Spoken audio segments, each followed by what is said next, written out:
बड़ी दुख गे, छोड़ के चलल जानी हो बड़ी दुख गे। ये छौड़ी सासुरों में मिलतौ नहीं तोरा सुख गे, ये छौड़ी सासुरों में मिलतौ नहीं तोरा सुख गे। हमारा से जानू हो लौकावन चुक गे, हमारा से हो लौ जानू कावन चुक गे। ये छौड़ी सासुरों में मिलतौ नहीं तोरा सुख गे, ये छौड़ी सासुरों में मिलतौ नहीं तोरा सुख गे।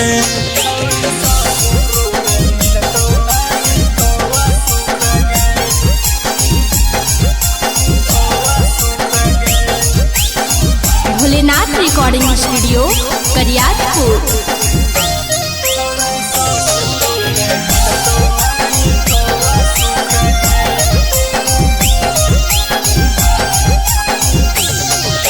पढ़ेला छौड़ी रोज रोज जानी हाथा में लेके मोबाइल गे, जब जब पुलवा पर आवा हलिया कराहनिए समाइल गे।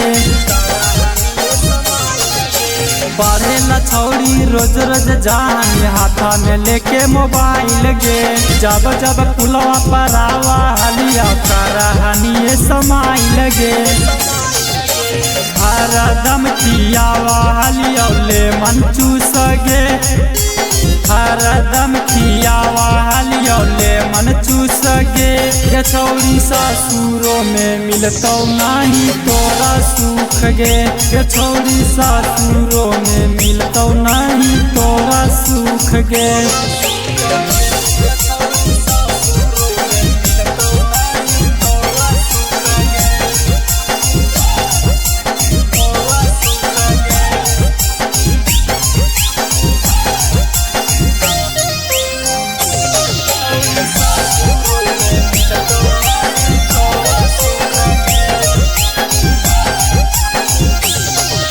एतना बदल गे नी होवा नया कीन गे, दीपुआ सोनुआ के खुशी लेनी छीन गे।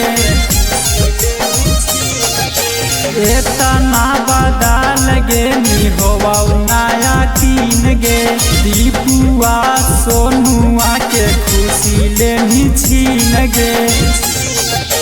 जिंदगी में तेरी छौड़ी बड़का दुख गे, जिंदगी में तेरी छौड़ी बड़का दुख गे। ये छौड़ी सासुरों में मिलतौ नहीं तोरा सुख गे, ये छौड़ी सासुरों में मिलतौ नहीं तोरा सुख गे। Bholenath recording studio Kariyatpur.